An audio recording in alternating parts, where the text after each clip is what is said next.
అద్దం పగిలితే శబ్దం వస్తుంది, కానీ గుండె పగిలితే నిశ్శబ్దమైపోద్ది.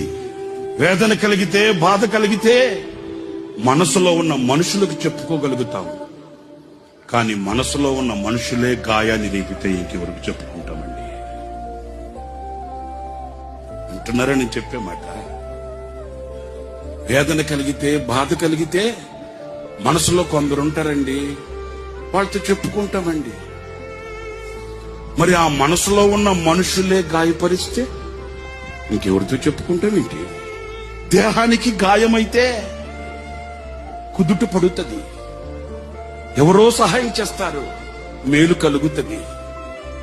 మరి గుండెకే గాయమైతే గుండె గాయాన్ని చూడగలిగిన వాడు ఎవడున్నాడండి? ఆ గుండెకు కలిగిన గాయమే ఒక గేయం.